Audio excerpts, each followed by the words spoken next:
They turned my gift into a lease agreement. A lease on my own home, signed in my name, with my shaky hands. Just a formality, Grandma, they said.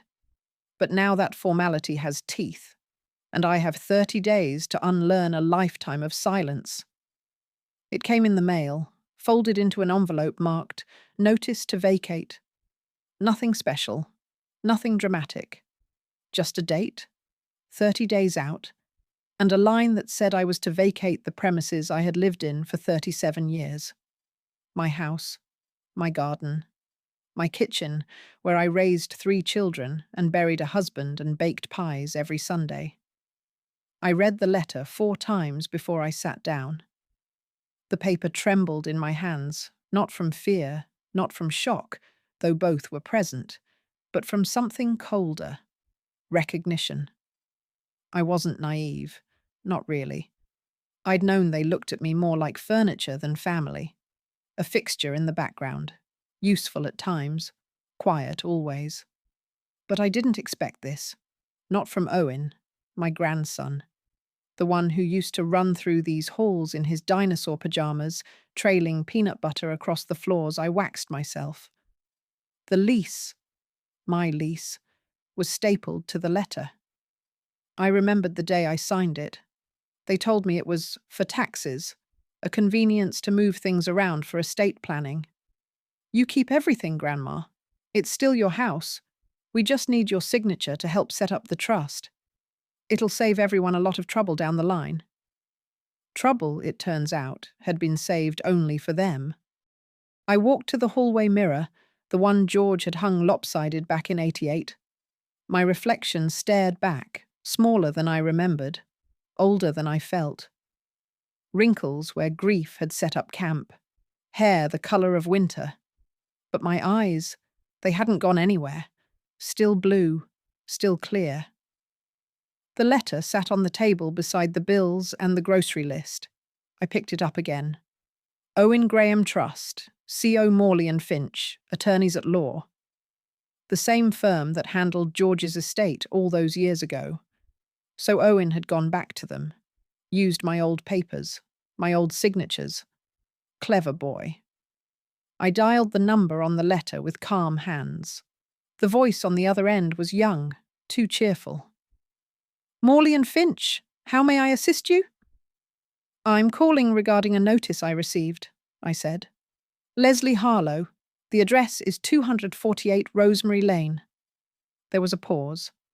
The cheerfulness dimmed, professional courtesy taking over.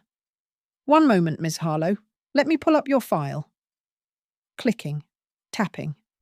The sort of silence that hums with bureaucratic discomfort. "Yes, I see it here. A notice to vacate per the terms of the residential lease signed—" "I didn't sign a lease," I said. "I signed a document my grandson handed me, told me it was about taxes." Another pause. Longer this time.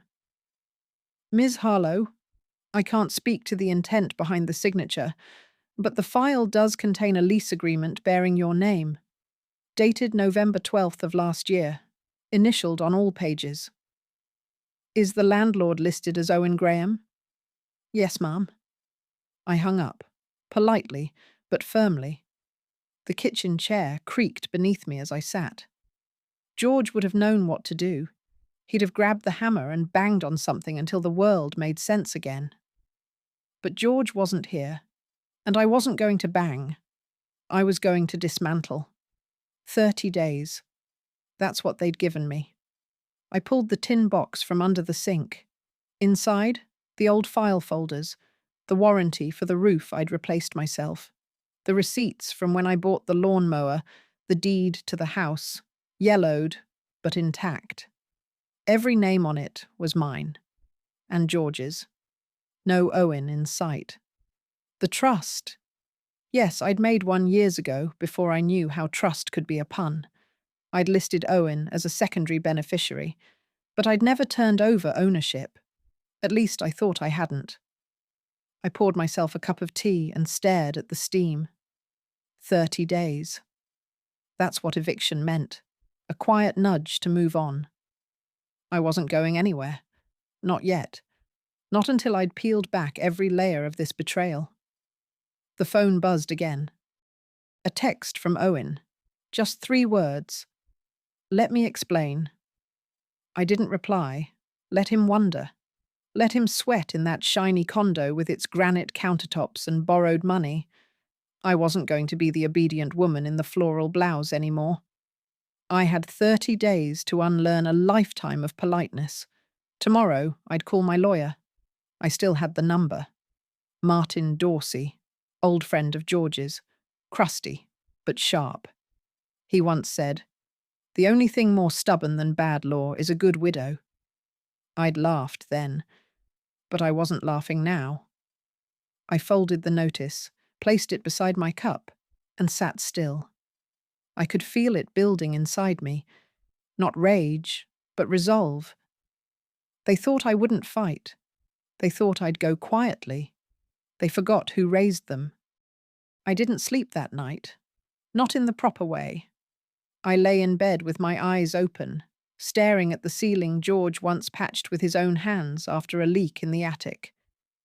I remembered the way he cursed the ladder and laughed at himself.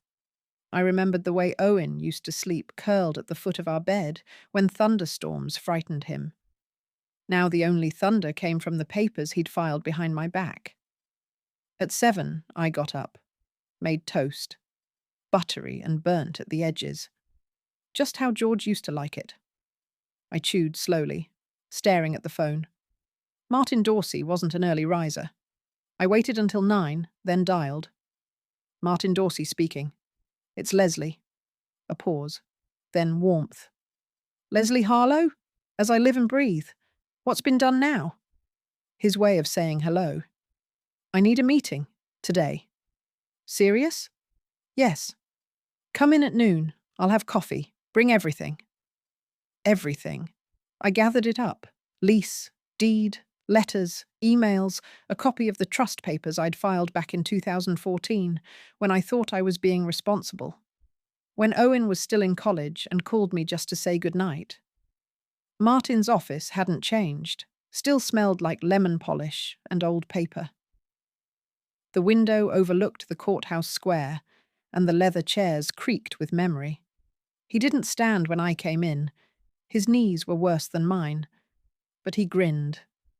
You look good, Leslie. You always say that. I always mean it. We got to work.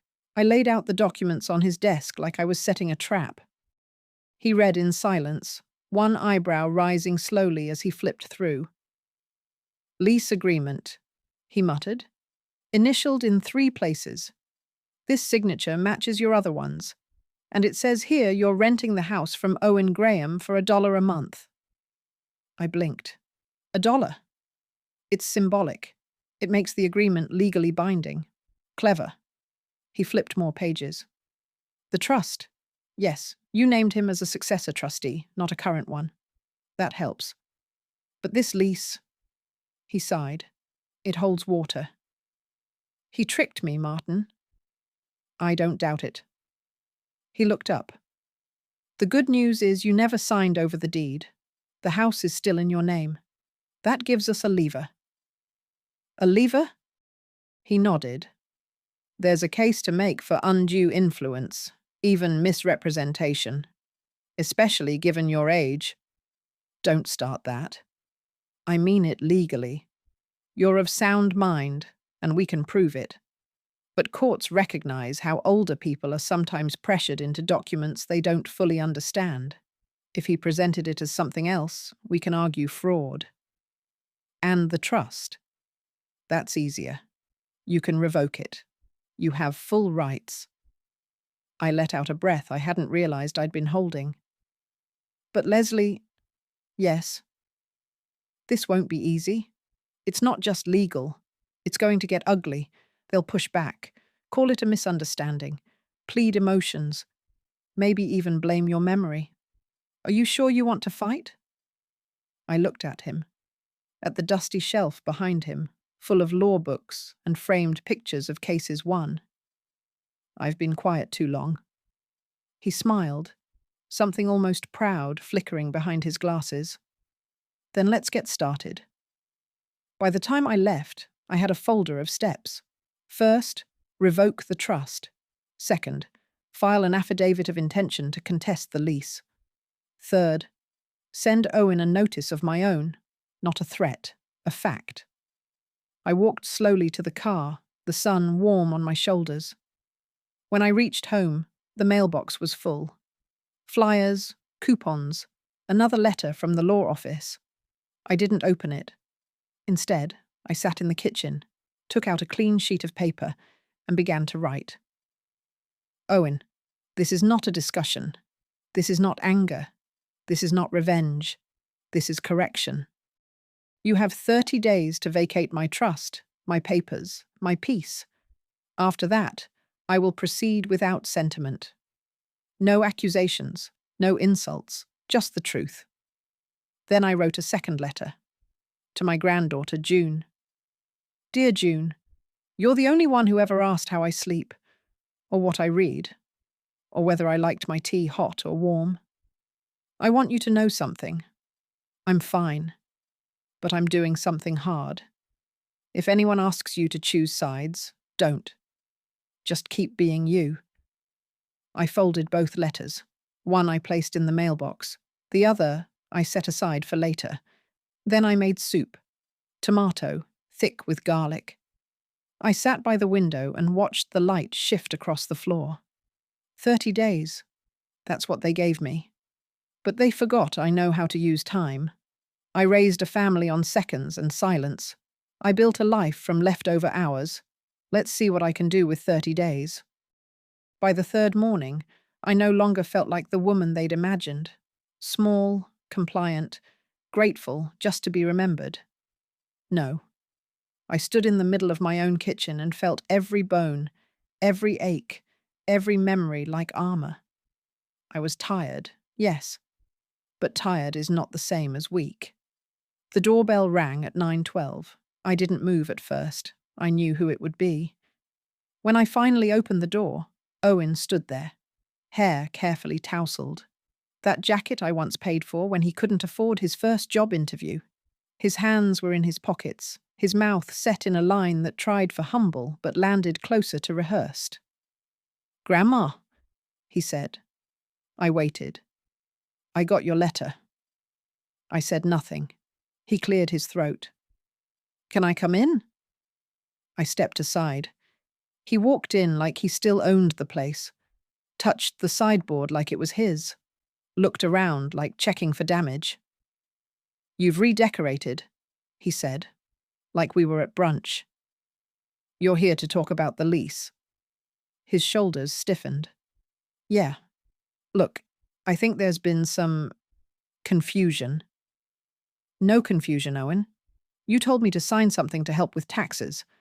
What you handed me was a lease agreement. That's not confusion, that's deception." He blinked. "It wasn't like that." I sat down. "Then explain it to me."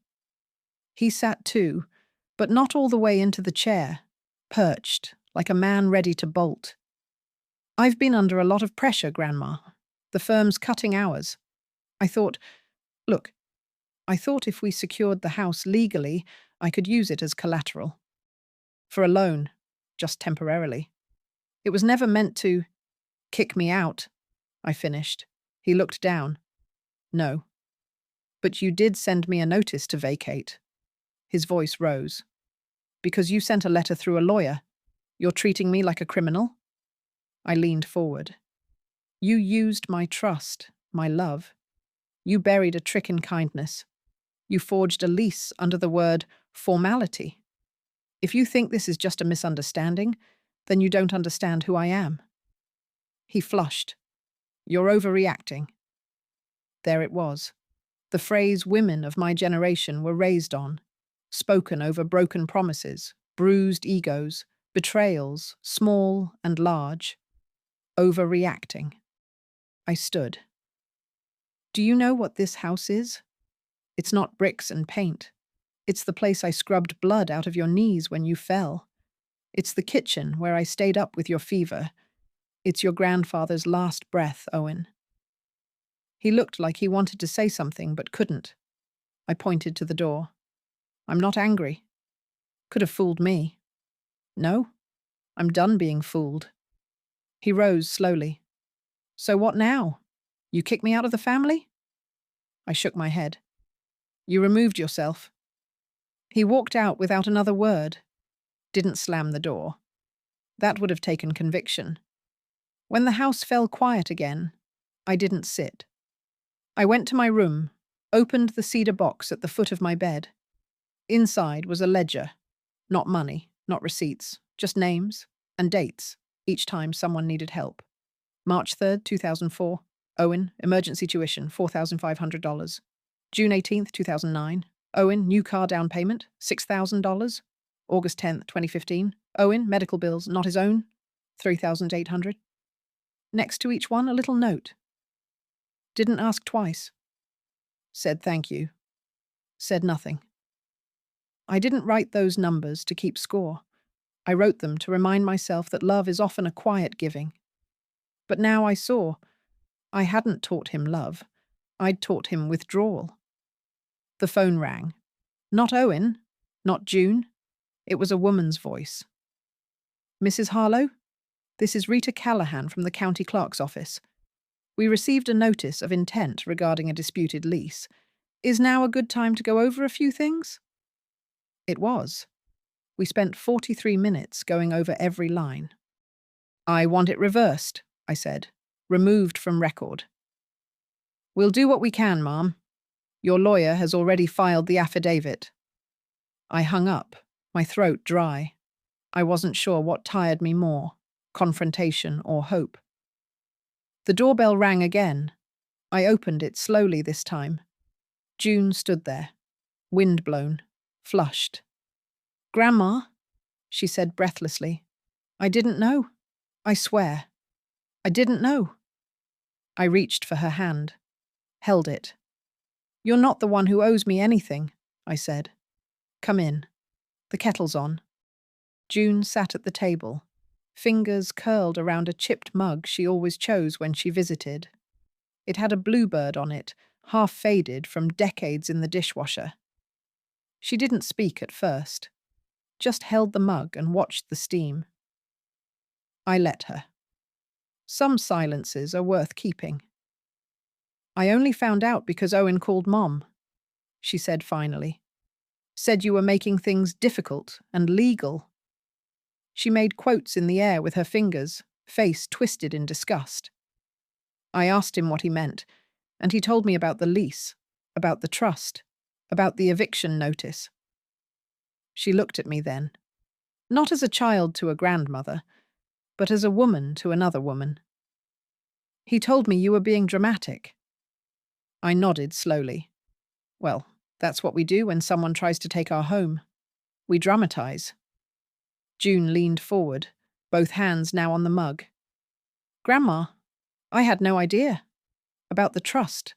About the house being under his name. You always told me it was still yours. It was. And still is. On paper. But the trust made it vulnerable. And the lease made it dangerous.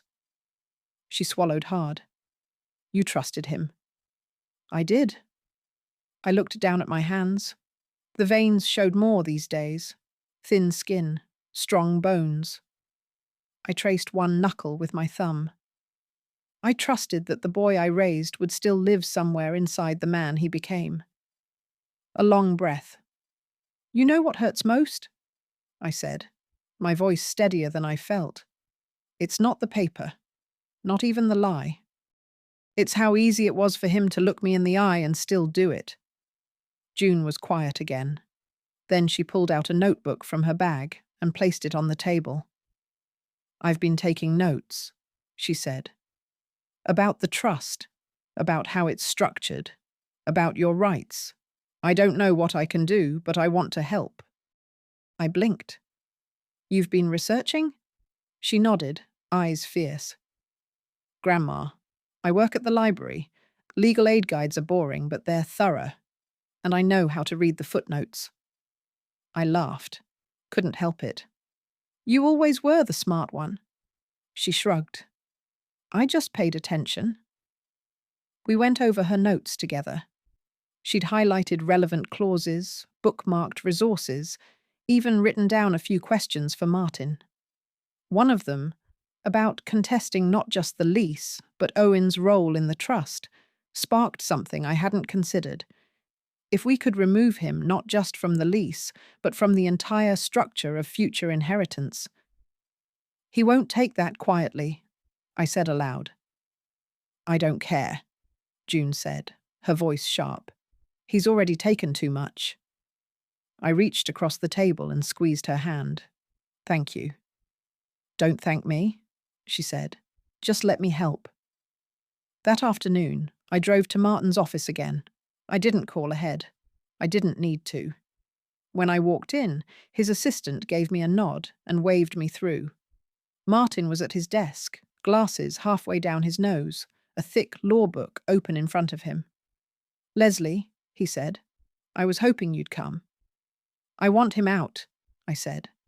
Not just from the lease, from the trust, entirely. He raised an eyebrow. That's a big ask. I've given him enough. Martin closed the book with a soft thud. We'll need to file a restatement, revoke his role, reassign beneficiaries. I already know who gets it, I said. June. Are you sure? I didn't hesitate. She brought me tea. She brought me notes. She looked me in the eye. Martin nodded slowly. All right, I'll draw it up. You'll need to sign in front of a notary. Set it up. He smiled faintly. You're not wasting any time. They gave me 30 days. I plan to use every one of them. That night, I slept. Truly slept. No tossing. No staring at the ceiling. I dreamed of my garden blooming again, of George laughing in the yard, of a little girl with ink on her fingers flipping through law books whispering, I've got you. And in the morning, I woke with something I hadn't felt in years. Momentum. The fifth morning, I woke before sunrise. The house was still, shadows soft around the furniture that had long outlived its warranties. The quiet didn't feel empty today. It felt deliberate, like something was about to begin. I sat at the kitchen table and opened my notebook. Not the ledger with names and debts. A new one. Clean pages. I wrote a single sentence at the top. 30 days is enough to change everything if you stop asking permission. The kettle whistled. I poured tea. No sugar, no toast, just silence and a plan. At 9 sharp, the notary arrived. A young man with sharp shoes and apologetic eyes. Martin had arranged everything. He watched me sign the revocation of Owen's position in the trust, watched me initial every page. At the end, he shook my hand and said, If I may, ma'am, you're not someone I'd want to argue with in court. I smiled, just a little. I don't go to court. I build walls too strong to reach it. By noon, the documents were scanned, notarized, and filed. Owen was officially removed as trustee.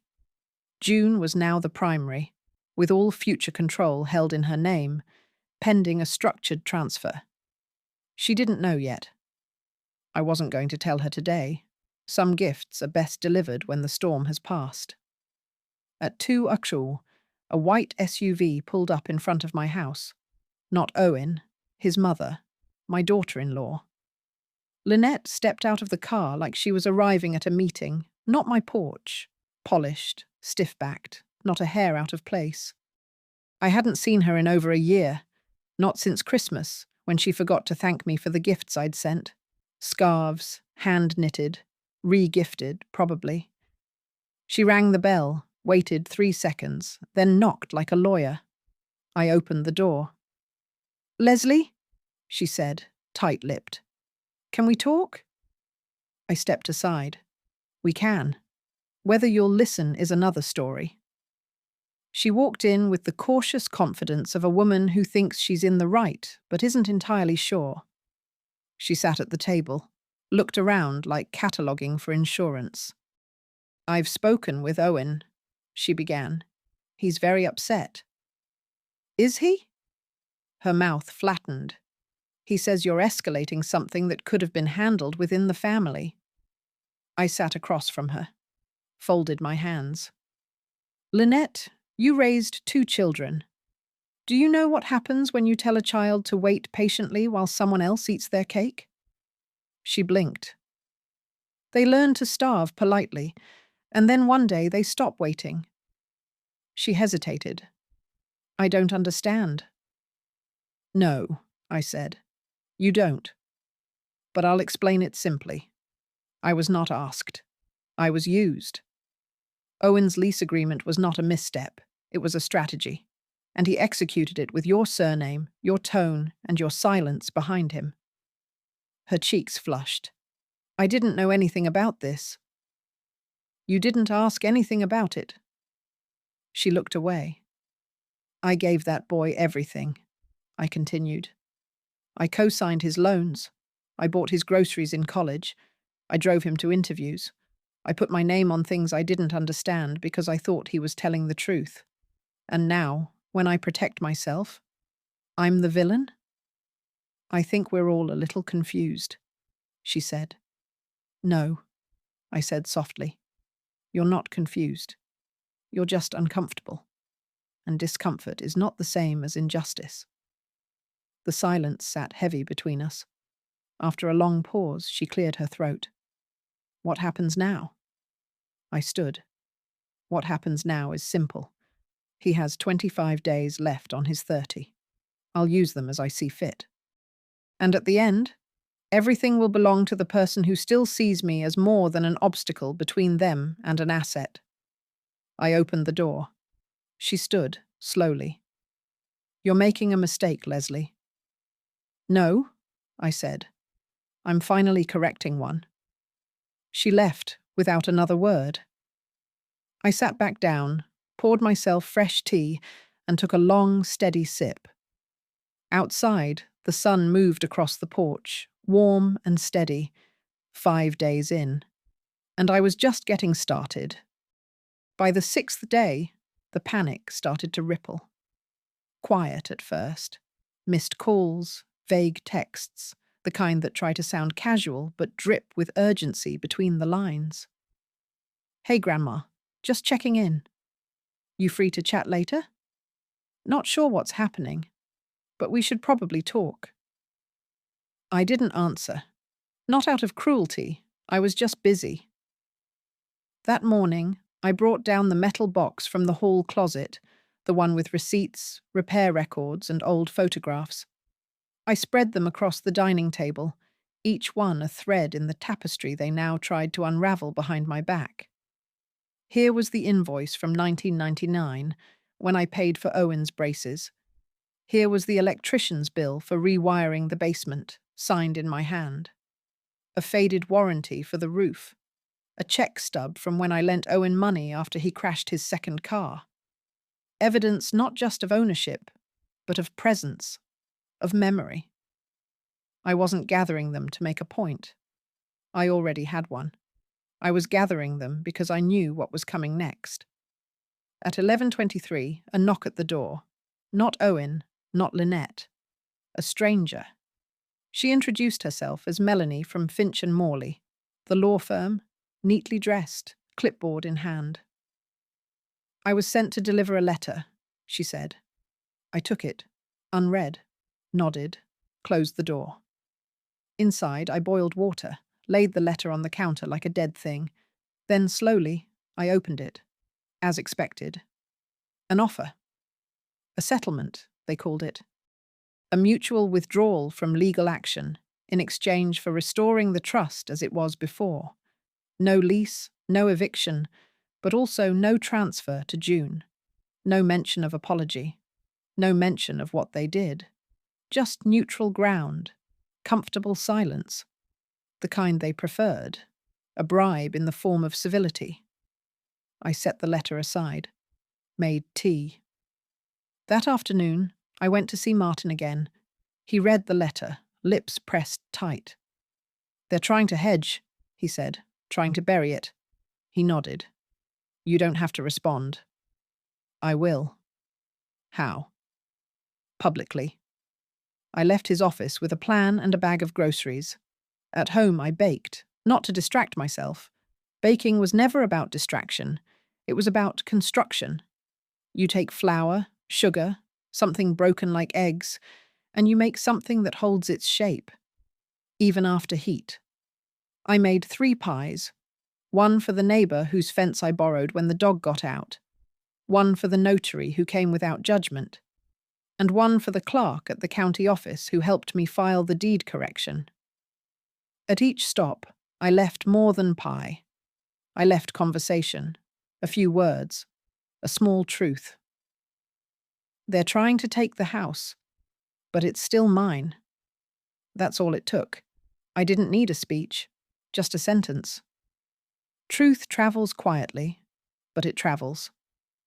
By evening, I returned home to find June on my porch, a stack of papers in her lap and worry in her eyes. I heard about the offer, she said. You didn't tell them. She shook her head.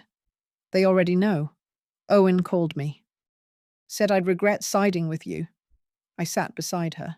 Did it scare you? No, she said. It made me sure. We didn't say much else. Just sat, 2 women on a porch. The older with hands that remembered every burden, the younger with eyes that saw every detail. Inside, the letter sat unopened on the table, still unsigned. Outside, the evening cooled.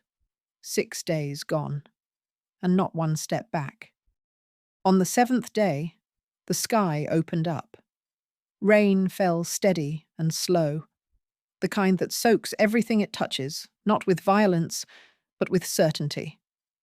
I sat by the window, watching water bead down the glass, and felt something in me soften, not surrender, but stillness.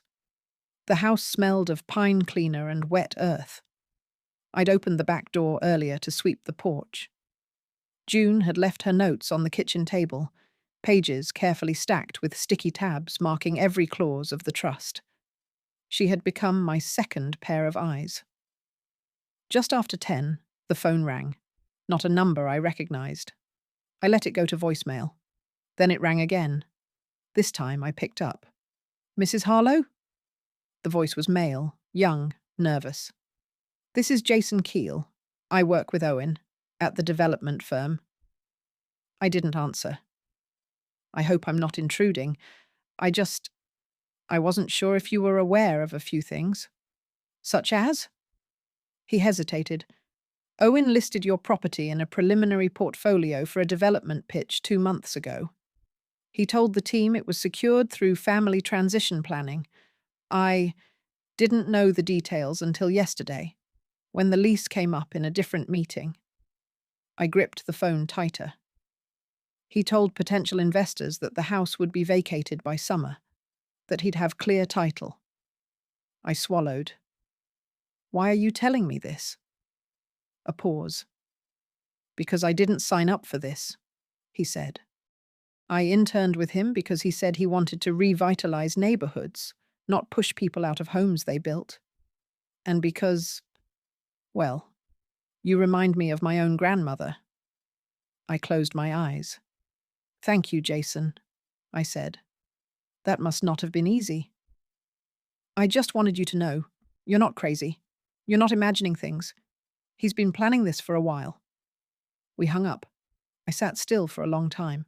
Not hurt. Not surprised. Just confirmed. Later, June came by with soup, potato and leek. Warm, rich, too much butter. The way I liked it. I told her about the call. She didn't flinch. Instead, she pulled out her phone, scrolled, then showed me a screenshot. A PDF preview of a business prospectus. Highlighted text. Phase 1. Acquire family-held residential properties via trust optimization. I've seen it too, she said quietly. It's all real, Grandma. I nodded. Something in me settled. By evening, I wrote another letter, not to Owen, to the Planning Commission. A simple request for a hold on any development permit application involving 248 Rosemary Lane, citing ownership dispute, trust restructuring, and active legal review. They couldn't act on a house under litigation. Not cleanly. I mailed it at dusk. As I walked back from the mailbox, I looked at the front of my house, the sagging porch swing, the chipped paint on the window frames, the potted fern that always leaned left, no matter how often I turned it. It wasn't perfect, but it was mine, and he wasn't taking it. Not with papers, not with plans, not while I was still here, rain or not. 7 days gone, and I hadn't blinked. On the 8th day, he came himself. No warning, no appointment, just the sound of tires on gravel and the familiar slam of a car door, less angry than entitled. Owen's silhouette appeared through the screen door like a shadow I'd outgrown. I didn't rise from my chair. Let him knock twice before I answered. He was dressed like success. Slate grey coat, new loafers, a watch that gleamed too hard in the morning sun. "Grandma," he said, as if we'd last spoken over coffee, not conflict. I said nothing, just stepped aside. He walked in like the house still knew him, but it didn't anymore. He sat at the kitchen table uninvited, scanned the room, noted the open file folder on the counter, the legal pad with June's handwriting. His lips pressed together. "We need to talk," he said. "You're talking." He hesitated. "This has gotten out of hand." "No," I said. "It's gotten into my hands." He shifted in his seat. "Look, I know the lease was a misstep. It was fraud, but it wasn't meant to go that far." I raised an eyebrow. "Past eviction?" He looked away. Then he did something I didn't expect. He took off his watch, set it on the table, opened his hands. "I'm sorry," he said. I didn't move. He cleared his throat. "I should have explained. I've been under pressure, financially, career-wise. The trust. It was never about hurting you. It was just leverage, something to show investors. Everyone does it." "Everyone does it," I repeated. "So you decided it was fine." "Because everyone does." He flinched. "Do you know how many things I've done in my life just because someone needed me?" I said. And not once did I use the phrase, "everyone does it," as a reason to take. He looked tired now, edges of a hangover in his posture, or guilt. "Okay," he said finally. "Then tell me what you want. What will make this go away?" I stood slowly, walked to the counter, picked up the copy of the revised trust, flipped to the back, held it up. "This," I said. "Finalized. Filed. You're no longer the beneficiary." His mouth opened, closed. "You're serious?" I nodded. He stood. "You're cutting me out." "No, you did that. I'm just removing the seat you left empty." He stared at me, the wheels turning, old rehearsed charm fighting with new desperation. Then, "She doesn't deserve it, Grandma." "Who?" "June." I didn't blink. "You mean the girl who sat with me every night this week? Who brought soup and legal research while you played real estate tycoon with someone else's roof?" He went pale. "She's not strategic," he muttered. "No," I said. "She's decent." He grabbed his coat. "You'll regret this." I followed him to the door. "No, Owen. I regret only that it took this long." He didn't look back. The screen door creaked shut behind him like a gavel. By the time the car disappeared, the house felt larger. Not because he'd left, but because something old had finally been exhaled. Grief, maybe, or expectation. 8 days in, and I was lighter. Not because he understood, but because I stopped needing him to. The 9th day began with wind, strong, purposeful, the kind that rattled window frames and carried leaves from one life to another. I stood on the porch in my robe, hair pinned up, watching the maple across the street bend without breaking. Nature, it seemed, had learned the same trick I was trying to master. I didn't have plans that morning. No appointments, no calls to make, just the quiet rhythm of waiting. Waiting for what came after lines were drawn and silence became its own language. At 11:07, the mail arrived. An envelope, thicker than usual, from the family lawyer who once handled George's will, then Owen's first apartment lease. Inside, a request for mediation. I read the letter twice. It was written in soft legalese, phrases like mutual understanding, avoiding escalation, maintaining family harmony. They wanted a neutral setting, a compromise, a table with coffee and lawyers and controlled civility. I folded the letter in half, then into quarters. Then I placed it gently in the trash. At noon, June arrived. She let herself in now, the way people do when they belong. Her boots were muddy and her hair wind-blown. She looked like spring trying to push through winter. "Grandma," she said, shaking off the cold, "you're going to love this." She handed me her phone. A scanned notice, an official response from the Planning Commission. They'd received my letter. They were reviewing the property's development eligibility. No permits would be processed until ownership was clarified. At least 90 days of delay. I smiled, slow and full. June grinned back. He's going to hate this. I didn't say anything, because it wasn't about Owen anymore. It was about protecting the part of me that built this house, brick by brick, decision by decision. The woman who patched drywall with one hand while holding a crying child with the other, who paid bills in cash and memorized every warranty date, who hadn't had a full night's sleep since 1981 and didn't regret it once. This house wasn't land, it was a life. "Do you want to celebrate?" June asked. "Not yet." "Why not?" I looked out the window. Because winning isn't loud, it's just quiet and solid and final. She didn't ask again. Later that evening, I cleaned the top shelf of the closet. A dusty plastic bin held old birthday cards, forgotten ornaments, a faded apron with George's initials on the inside hem, and a letter I didn't remember writing, dated 2004, addressed to Owen. My handwriting was younger then, firmer. I opened it carefully. "Owen, one day you'll be older, and I'll be gone. If you're reading this, remember, nothing in life can be built without truth. Money fades, charm weakens, but honesty, real honesty, makes walls hold and roofs stay upright. Don't forget what your grandfather taught you. Never trade people for position. Never trade kindness for power." I folded the letter. Didn't cry. Just put it back where it belonged. Then I turned off the light and went to bed.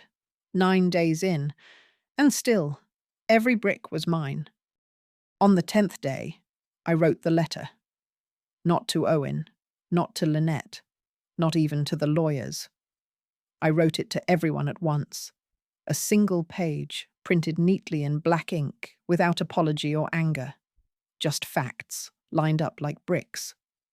I folded it twice, slid it into a plain envelope, and mailed one copy to every address that had ever taken something from me and called it love.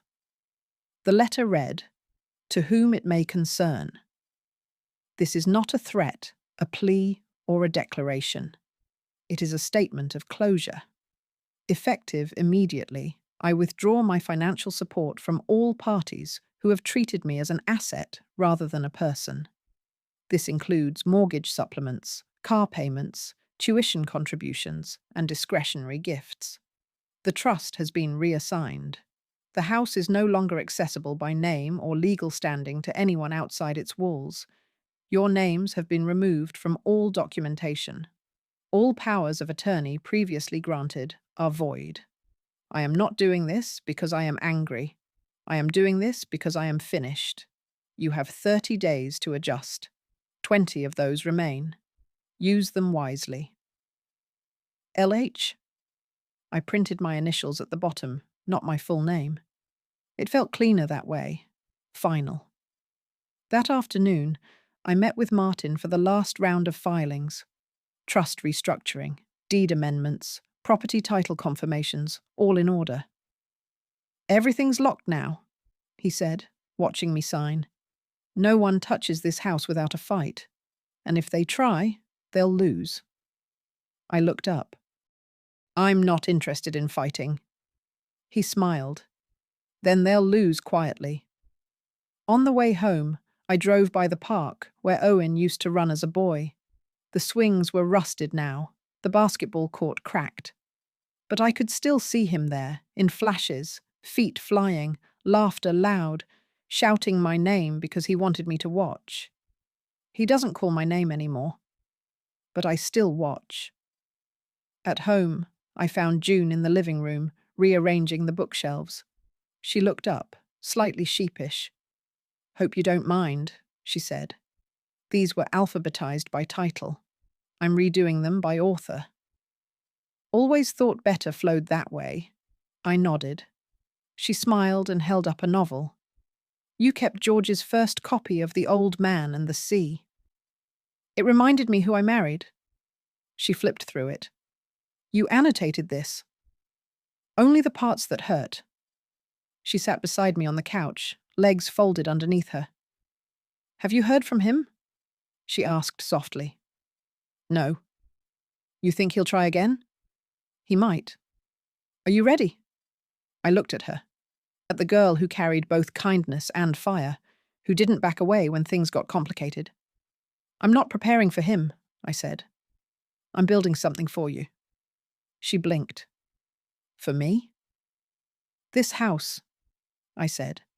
"This structure, these papers, they're yours one day. I'm not leaving you money, June. I'm leaving you clarity, so you'll never have to waste time defending what should already be respected." Her throat moved as she swallowed. "I don't know what to say." "You don't have to say anything," I said. "Just keep showing up." We sat there as the late afternoon sun slanted across the wooden floor, catching dust in the air like gold flakes suspended in amber. 10 days in, and for the first time, I didn't feel like a guest in my own life. On the 11th day, the silence broke. It began with a knock, not at the door, but at the window. June and I were in the kitchen. She was chopping onions. I was sorting through an old drawer of warranties and expired coupons. We both froze. A second knock followed, firmer. I walked to the front of the house, pulled aside the curtain. Lynette. But she wasn't alone. Owen stood behind her, hands in his coat pockets, looking off toward the yard like it might rescue him. His expression wasn't angry. It was blank, like someone standing before a judge. I opened the door but didn't step aside. Lynette spoke first. "Leslie," she said, her tone practiced, her blouse immaculate. "We're here to ask for 5 minutes." "Are you here to contest anything?" "No." "Then you have 4. She blinked, as if I'd slapped her. Owen stepped forward. "We made mistakes." I said nothing. "We didn't understand the impact, what it looked like from your side." Still, I said nothing. "We want to make it right," he added. Now I spoke. "No, Owen. You want to make it quiet." He flinched. "You want to control the outcome without acknowledging the origin. You want resolution without admission. But I didn't file those papers for revenge. I filed them because I won't live with a door that anyone else can lock." He shifted his weight.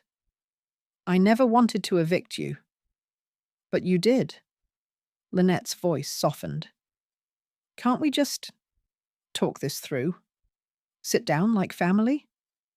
I raised my eyebrows. "When was the last time you invited me to sit down?" Neither of them answered. I sighed. You have 19 days left. You've already received my letter. This isn't a negotiation. It's a conclusion. Owen's jaw tensed. I thought family meant something to you. It does, I said, which is why I'm doing this, because you treated me like an investment, and I won't pass that version of family forward. Behind me, I heard June move. She stepped into view beside me, arms folded across her chest. You lied to her, she said. You used her. Then you tried to scare me into backing off. That's not family, Owen. That's extraction. His mouth opened, closed. He looked suddenly small, like the boy I once carried to the ER after he cracked his chin on a garden bench. But that boy had said, "Thank you." This man never had.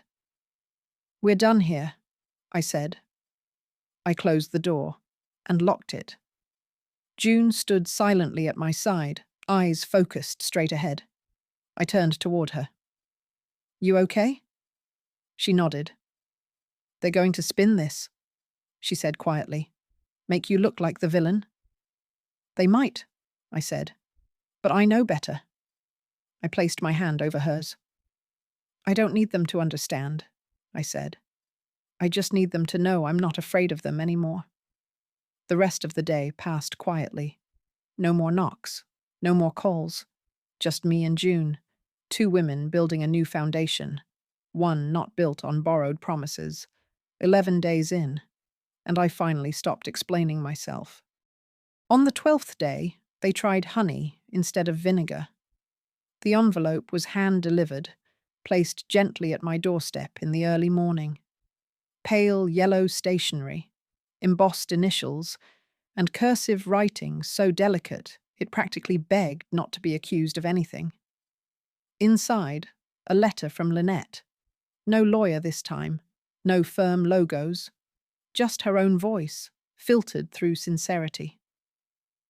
Leslie, I've been thinking a lot about what you said, about doors and silence and the things we trade for peace. I won't pretend I understand the depth of your pain, but I do want to acknowledge it.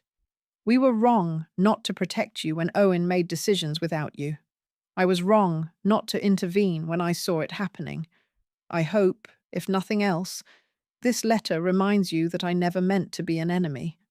I simply stepped back when I should have stepped forward. Lynette. I read it twice.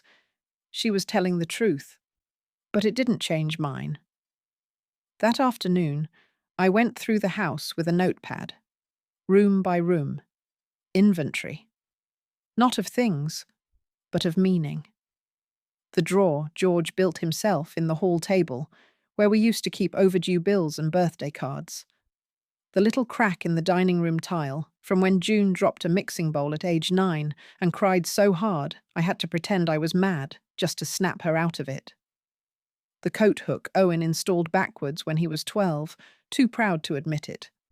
I never fixed it. Every inch of this place was built by hand, by mistake, by memory. Not one of those moments belonged to a spreadsheet.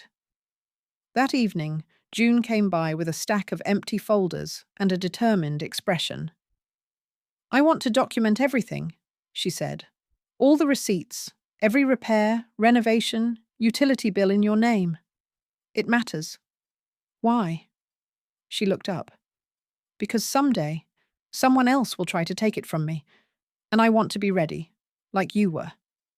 I swallowed hard, so we sorted, labelled, matched photos to dates, taped notes to folders. Every water heater receipt, every property tax notice. Every moment I'd been told was insignificant now formed the spine of our story. We worked until dark. Around 9 Sul, June leaned back and rubbed her neck. You know what's wild? What? They never once asked how you were doing. I didn't respond, because she was right. They had shown up with defences, demands, bargains, but never a question, never a pause to ask, how are you holding up? I stood, stretched, and turned off the porch light. Let them sit in the dark if they came again. 12 days in, and I finally stopped waiting for the apology that would never arrive. On the 13th day, it rained again, but this time, it didn't feel like a warning. It felt like a clearing. June arrived just after lunch, soaked from the bus ride, hair clinging to her cheeks flushed from the cold. She had a brown paper bag under her arm.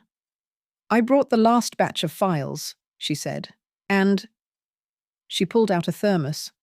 Hot cocoa, real milk, none of that powdered stuff. We sat in the living room, fire going low in the hearth.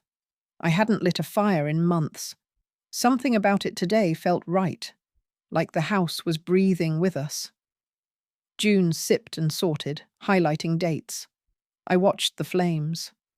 I'd already done the fighting. Now I was just holding ground.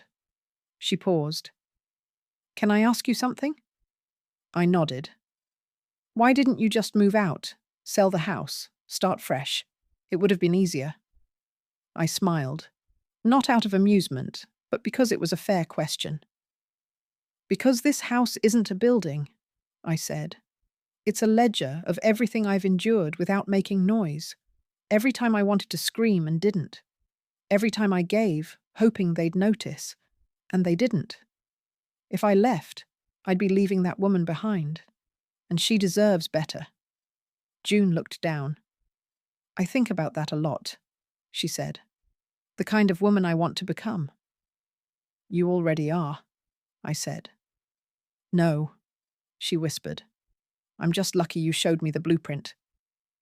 We sat in silence after that, the kind that wraps around your shoulders like a quilt. Around 5, I got up to make tea. As the kettle hissed, I noticed something on the fridge. An old magnet with a phrase George brought home once from a gas station gift shop. It said, "They thought I couldn't, so I did." I laughed out loud. Not bitter, not mocking, just real. 13 days in, and I finally started laughing again.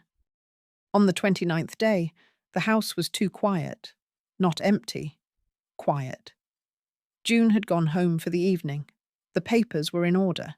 The files were boxed, labelled, stacked neatly in the corner. The trust finalised. The deed restored. The affidavits filed. Everything was done. Except for them. I'd expected one last attempt. A knock. A voicemail. A letter with too many words and too little truth. But instead, nothing. No car in the driveway. No apology arriving late. Just wind through the gutters and the soft hum of the refrigerator. I sat in the living room, facing the fireplace. The house felt lighter, not because it had changed, but because I had, and because I had decided to stop carrying what wasn't mine. Around 6, headlights swept across the wall. I didn't get up. I didn't need to. June arrived with 2 paper bags, Chinese food, still warm.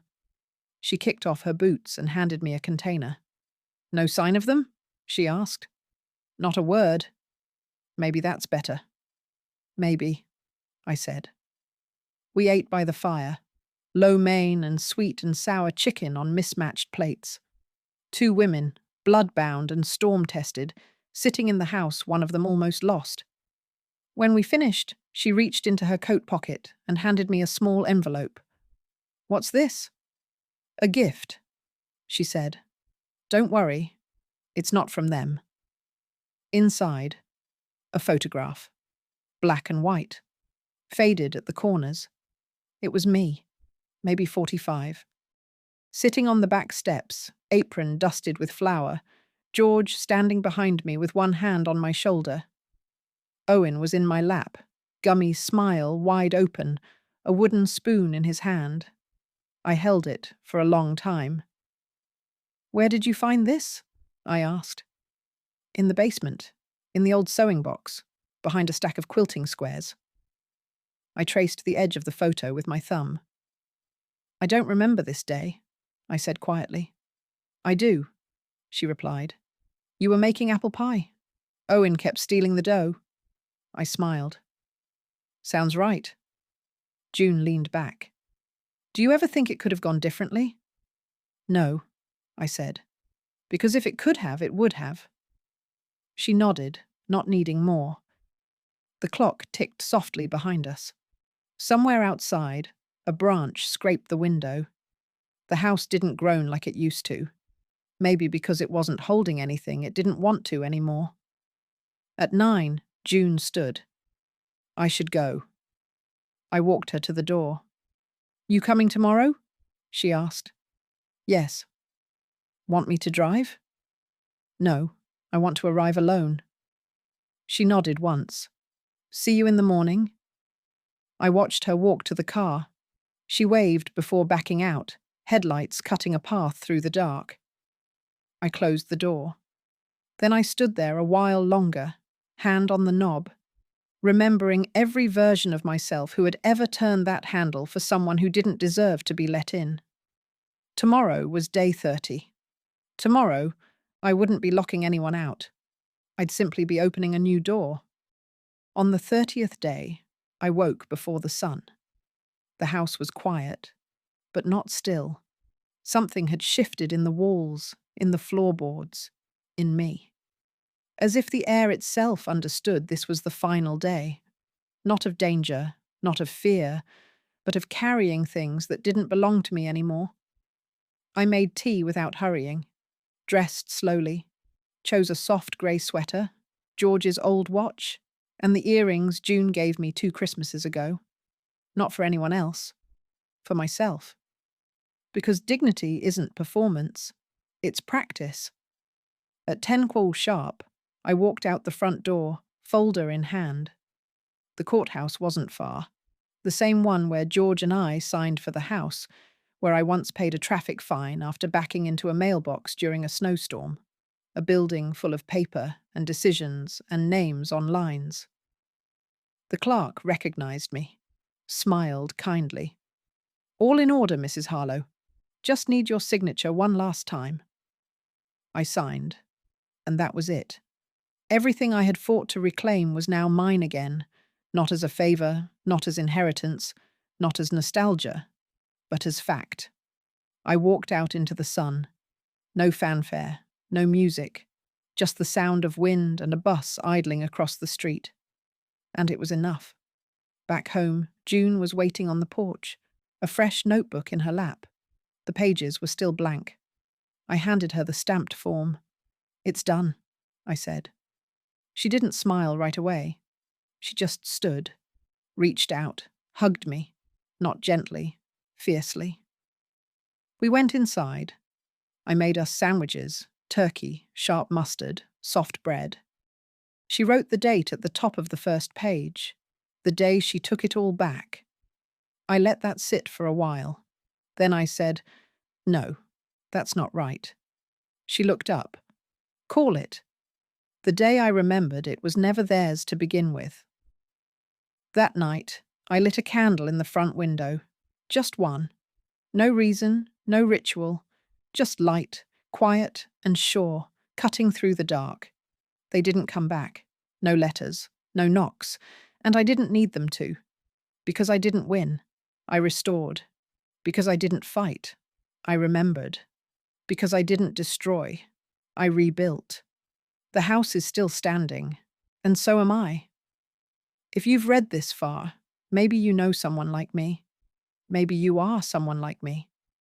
A woman quietly holding everything together until someone mistakes your silence for permission. Let them learn. Let them see what it looks like when a woman no longer asks to keep what's already hers. And if this story felt like yours, then let this be the first day of your 30. Or better yet, don't wait. Start now. Take it back.